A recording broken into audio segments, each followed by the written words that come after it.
Hey everybody, this is Jim the Tabletop Engineer and welcome to a new playthrough video. Today I'm not actually playing a game. Instead, per your request, or at least the number of comments, I am going to walk you through creating a mortal enemy in the new Frostgrave Mortal Enemies book.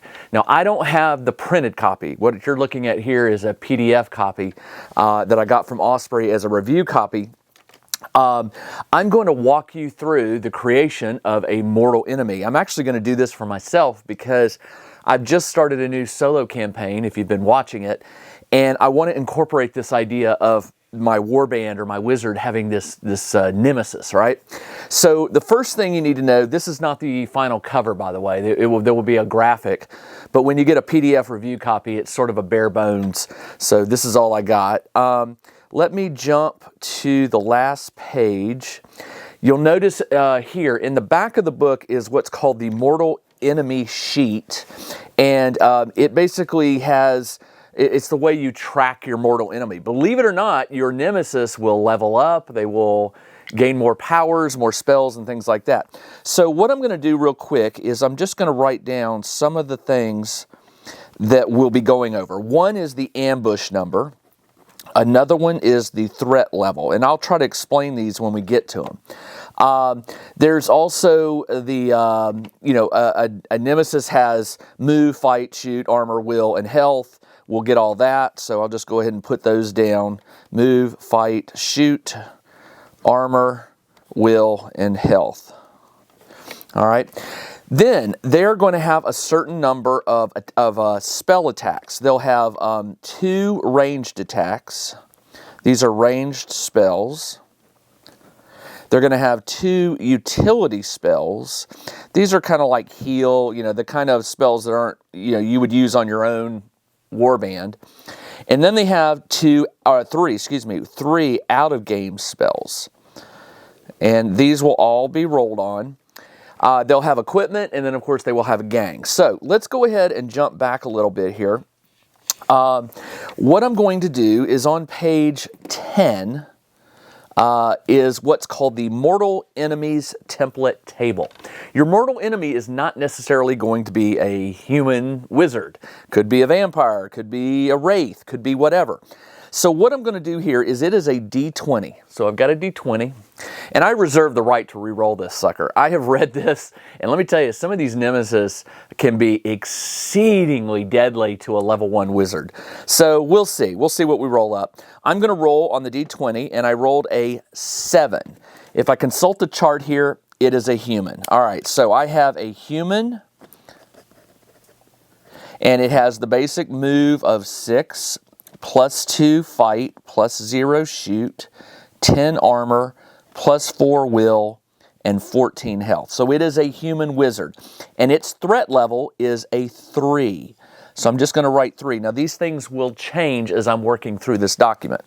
The ambush number, I think that's something that comes up later. Or actually it's a fixed number, and it changes. It's basically the odds of your Nemesis showing up. Now, I've read through this whole rule book. I'm doing this from memory, so I may have to consult it. But now what I'm going to do, oh, by the way, just to give you an idea, on a 1 to 10, you're a human. On an 11 or higher, it's going to be something else. And just some of the options are a Rangerfer, a demon, a werewolf, a wraith, a vampire, a lich, or even a fire giant. Those are just some of them listed here. Now we customize the wizard by doing a stat modification. And this is a D20. I rolled a 17. That dice has a chip on it. I never noticed that. Oh, it does. 17, which is plus 2 fight. So he's got a plus 4 fight. Plus 1 health. So he starts at 15. And plus 1 will, so plus 5 will. So definitely a more powerful wizard than a level 1 wizard. And no modification to the shoot or the armor. But it does have a plus 12 threat level. So my threat level just went from 3 to 15, just like that. All right, ranged attacks. Every mortal enemy has 2. They are listed as primary and secondary. To determine these attacks, roll twice on the mortal enemy table. If the second roll is the same as first, re-roll. Okay. So the first spell, and some of these are spells that you will be familiar with, and some of them are new spells that are in the book. So I rolled a 3, which is Blinding Light. So my primary is Blinding Light. And believe it or not, I believe my current wizard has that spell. I believe he, no he doesn't. He has Glow. I was thinking something else. And then the secondary is a 2, which is Banish. All right. Now we go over to utility spells. Every mortal enemy has 2. Primary, secondary. To determine, roll on the list. First result is primary, second roll secondary. If there are duplicates, re-roll. Okay, so the first one is a 9, which is Enchant Armor. Okay, so the Nemesis can enchant the armor of his warband. And the second one is 10, which is Enchant Weapon. Wow, he got both of them. Enchant Armor and Enchant Weapon. So some other options are Heal, Invisibility, Shield, Telekinesis. But then there's some on here that are new. Like I think Beauty is new. Call Storm is new. What else? True Sight, I think that's a new one. That may not be. Hold on. Yeah. Well, anyway, and then you get 3 out-of-game spells. Now, these are just like your warband has. You'll roll them either before or after the game, depending on the type of spell. So it says they all have 3. Only the primary slot is filled during creation. Others will fill during the campaign. To determine the creature's primary, simply roll on the table. So let's do it. I rolled an 8, which is Illusionary Soldier. Illusionary Soldier. And remember, the next 2, they come later. So rules for new spells are on page 16 to 18. So let me just, some other options here. Mystical Mind Spike, Sores and Boils, which is a funny one, Thought Plague. These are mostly new spells. So let me read you Illusionary Soldier. I can't give away all the secrets here. Obviously they want you to buy the book, so I'm not going to go over everything. Illusionary Soldier actually is one of those existing spells, I believe. Yeah, it is. So let me read you Sores and Boils, just to give you a taste of a new spell. It is an out-of-game, it is a witch spell. And I believe these spells, I'll have to go back and read, but I think these spells are canon, or they can be used by your own, like if you have a witch, you could choose Sores and Boils. It has a casting roll of 14. Caster selects one enemy warband member. Before the start of the game, you select one enemy warband. Before the start of the game, every member of that warband must make a will roll with a target number of 10 or suffer an immediate 1 point of damage. So they would go into the game already 1 health down. It says this damage can be healed in normal fashion during the game. So there you go. There are some new spells.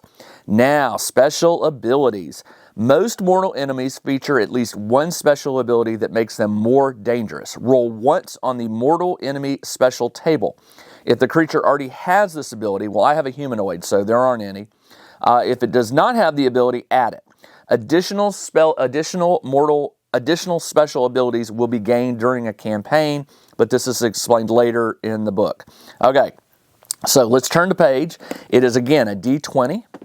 I rolled a 5, which is Elemental Resistance, and it has a number 5 next to it, and this is sort of treated like the power word or whatever, the number. So let me read you Elemental Resistance 5. It adds +8 to the threat level. So my threat level is now up to 23. Ooh. All right, magical equipment. All mortal enemies start with 1 piece of magic equipment. To determine, roll on the table. They may gain additional magic equipment during the campaign. Most of these are found in Frostgrave Core Book, but a few are explained here. All right, so if a mortal enemy ends up with no weapon after a roll on this table, give them a hand weapon or a staff. So the no option is Is there, how does that happen? It says, if they don't, mortal enemies may gain, most of these items, okay, if a mortal enemy ends up with no weapon after a roll on this table, give them either, how would you end up with no weapon? Oh, weapon, sorry. 8. Some of these are like rings and things. 8. Two-handed weapon plus damage. So it has a two-handed weapon plus 1 damage. All right, so this wizard or this nemesis cannot use a staff. They've got a two-handed weapon. I mean, they could, but they won't be able to use a weapon.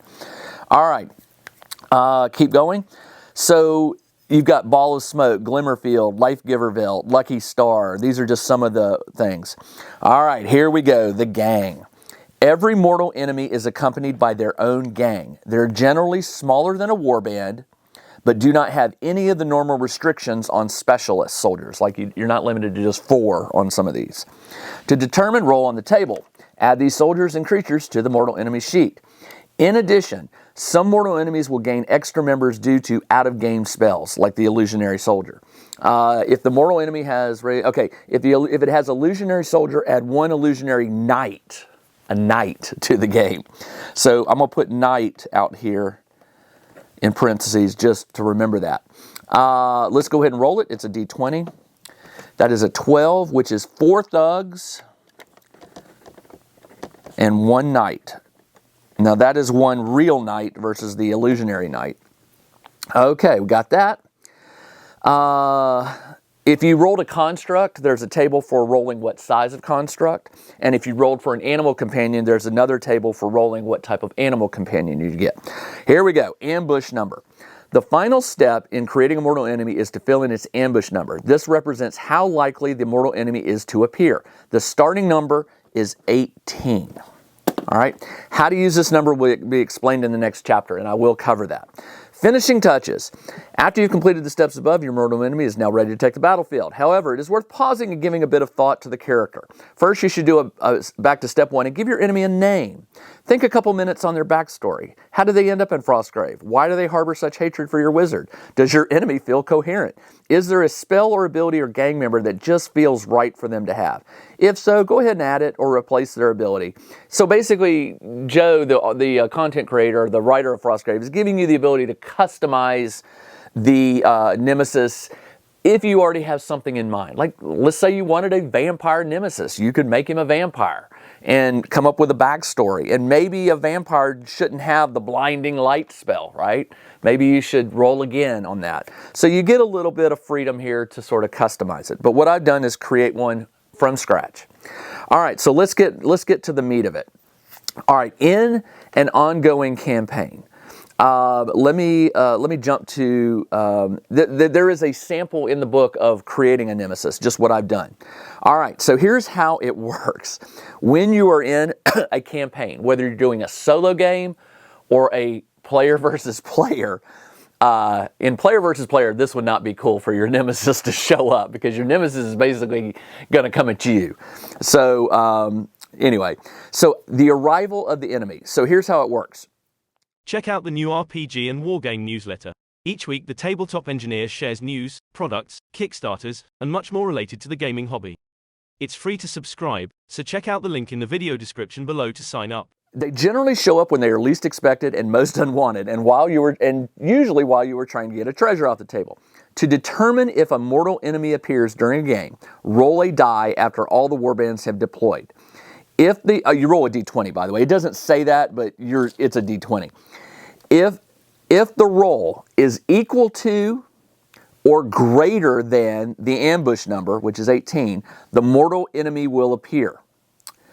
If it does appear, change it to 21. So if it appears this game, it will not appear next game because you can't roll higher than you can't roll a 21 on a d20. If the number rolled was less, then the mortal enemy does not appear. The rest of the rules for this chapter are ignored. However, the mortal enemy number should be lowered by 1. So your number will drop by 1 every game you play until you encounter your Nemesis. At that point, it jumps back up to 21, and it begins that slow creep down one at a time until you roll it again. So that is how your Nemesis will make an appearance in a game. Now, for out-of-game spells, before a mortal enemy deploys, it will cast all of its out-of-game spells. All right? So if they are automatically cast, they're in play. If the spell targets a wizard or warband, this will always be the warband or wizard associated with the mortal enemy. So it will never be against your opponent. If it targets a specific member of the warband, roll to randomly determine the target. So if they cast a spell like, I don't know, that not swords, because that one's against everybody. You know, if it was a I can't think of an out of game spell that would be against a particular opponent, but you would roll randomly to see whether it hits the wizard or one of your soldier types or your apprentice. All right, let's see. Is there anything else I need you to know? Deployment. This is right. So there is a deployment table. Basically, it depends on, so a player will know when their enemy is coming. So you roll they won't know when. At the end of every turn, the player with a mortal enemy rolls a die and compares it to this table. So if the die is equal to or higher than the number listed, then the mortal enemy appears. So on turn 1, you have to roll an 18 or higher. 16, so it doesn't. On turn 2, 15, it does not, a 7. On turn 3, 12 or higher, 2. On turn 4, 6 or higher, 3. On turn 5, 1 or higher. So on turn 5, it's going to appear. Your Nemesis is going to appear. You know this when the game starts. So knowing that it's automatically going to appear at turn 5, you might give it a gung-ho to get treasures and get off the map by turn 4. Because, turn 3 is when it's 12 or higher. So by about turn 3, you've got a 50-50 shot that you're near enough, that your Nemesis is going to appear. So you don't have a lot of time before that Nemesis appears. Once they do appear, there's a table here on page 32. Roll a d20. I rolled a 6. 6 says the entire gang will deploy within 6 inches of the left-hand corner of your starting table edge. So if I'm on this side, the left-hand corner would be down here, my left-hand corner. So they're going to appear close to you. Other options are, for instance, if I rolled a 16, divide the mortal enemy gang into 2 parts or as near as possible. Half deploys within 6 inches of the center of the table edge to the right of your starting table edge. So that would be over on here. The other half deploys within 6 inches of the center of the table to the left. So they're going to come at you from both sides. That's crazy. Wow. All right, let's keep going. Motivation. All right, so for this particular, when they finally show up, you have to determine why are they there. And this is important. This is really important because it's going to tell you who they're going. Are they going to try to kill the wizard? Are they going to try to kill the apprentice? Are they going after your treasure? Let's roll it. I rolled a 12. A 12 is enemy soldiers carrying treasure tokens. So basically, they're going to try to harass my soldiers who are carrying treasure tokens. That does not necessarily mean they won't go after my wizard or apprentice. It just means that's their motivation. And given all things being equal in a game, if I have my wizard within a certain range and an apprentice or a soldier type carrying a treasure chest, they are going to want to eliminate that treasure chest carrier versus, say, my wizard. So it also says the importance of motivation will become clear in the next section on controlling the mortal enemy. So if you know Frostgrave, you know that when you have creatures that are uncontrolled, there is sort of like a flow chart for how they decide who to attack, where to move, random or not. There is a chart here for controlling your mortal enemy. It starts on page 35. Is the mortal enemy in combat? If it is, combat. If no, proceed to step 2. Is there an enemy warband member in line of sight? Yes. Then you target it and you target it. If not, is there a target for the mortal enemy's utility spell? No. Go to step 4. Move. The mortal enemy will make a move towards its motivation. There's the key word right there. So if it gets all the way down to step 4, then the motivation comes into play. Otherwise, these first 3 rules are basically very similar to how you would target somebody. You would target the closest one. If it's line of sight, you would probably cast a spell if you're a wizard, or shoot an arrow if you're an archer. So it's very cut and dry on how that motivation figures in. Now, controlling mortal enemy gang members. Members of the gang follow normal uncontrolled creature rules with a couple of tweaks. If there are members of the enemy warband in sight, they ignore all other warband members when determining. So they will ignore your enemy if you are in sight. If called upon to make a random move, they will make one move towards the mortal enemy's motivation for that game. The closest one in case of soldiers and treasure tokens. This happens even if the motivation is not in line of sight. So you got to keep that in mind. Even if it's not in sight, they sort of know where you are and what you're gunning for, so they're going to move in that direction. If the motivation is not on the table, they will make one move directly towards the closest enemy warband, remember, regardless of whether it is in line of sight or not. So there you go.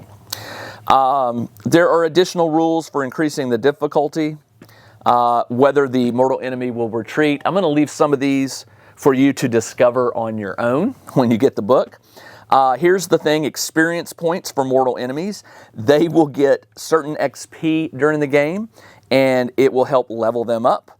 And if they die, just like a wizard or apprentice, there's a table for determining whether the Nemesis dies or not.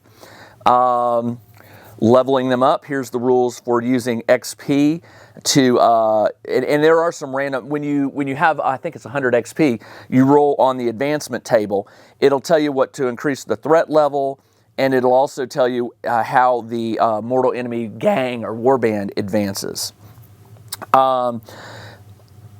Finally, I think the threat level was what I needed to explain to you. There is a whole page here on using mortal enemies in solo play, which I highly recommend you to read. When a mortal enemy does show up, change the ambush number to 18 or 19 instead of 21. So if you're playing versus a player, it goes up to 21. Otherwise, it just goes up to 18 or 19 instead of 20. Change the ambush number to 19 instead of 21 is what it says. All right, it has some mortal enemy scenarios which you can play with your, these are solo by the way, these are for a solo play. I guess you could modify them if you needed to for playing with another opponent, but I haven't really given that much thought. There are new treasures in the book that you can roll on. Let me read you something real quick. I wanted you to say, after playing any scenario, if you acquire a treasure token, you may exchange one roll on the normal treasure for a roll on the mortal enemy's treasure token. So just one. All right. The other thing I meant to cover with you was the threat level. My threat level is 23, so let me explain how that works, because I think I glossed over it. The threat level, page 9, it basically just...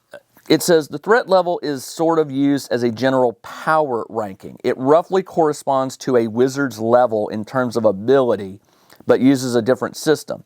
Not meant to be exact, and it is there for player reference. The figure's threat level would be determined throughout the process. So basically, it's just telling me Joe's experience in creating the game. It's sort of like telling you how high level this wizard is. So my Nemesis is level 23 for all practical purposes. Now, 4 thugs and a knight, it's not too bad. But really, this is based on their stat increases, their spells, and their gang. I don't know if I would agree that 23, I would, if I had a wizard this level, I would probably put them maybe at level 7 or 8 based on the increases in stats. But who knows? It doesn't really figure into the game so much as it's just a way for you to say, okay, a 5 versus a 23, the 5 Nemesis is probably not going to be as difficult. So there you go. That is the book in a nutshell. Again, in addition to the new scenarios, there are some new new base upgrades. This one's interesting right here. New base upgrades. I remember this. There was additional wizard eyes. So this has the rules for you to attack your opponent or your Nemesis's your Nemesis's base. In your base, you can put additional wizard eyes for protection, explosive runes, reinforced doors, just some really cool stuff. I play mostly solo, but it might be fun to play a game. I have some players that I play with regularly, and maybe I'll introduce them to this idea of attacking your base, and we'll play it out. So you do have new treasures and new monsters. These monsters are specific to the new scenarios, okay? There's not that many of them. There were like 5 or 6. There are 3 new attributes for the monsters, and then, of course, the mortal enemy sheet at the end. And that is it. That is the book, the new expansion book. If I remember correctly, this book comes out in April of this year, April 2024. I like to have print copies. I do use digital, but I prefer to have print copies of all my rule books, or as many as I can. So I'll put a link to more information about this. I will type up my Nemesis here using a form, and I will make that available. Excuse me, make that available as a download, a PDF download. You can find that link in the video description below. All right, if you have any questions, please post them. I'll do my best to answer them. I don't pretend to be an expert. I've read through the rulebook once, and now I've worked through creating a Nemesis once. I may have missed something here or there, but hopefully that gives you the general idea of what this book is going to offer to you if you are a solo player or if you're a competitive player. All right, that's all I got. This is Jim, the Tabletop Engineer. I'll be back next week with a new game of Frostgrave Solo. Until then, everybody, take care.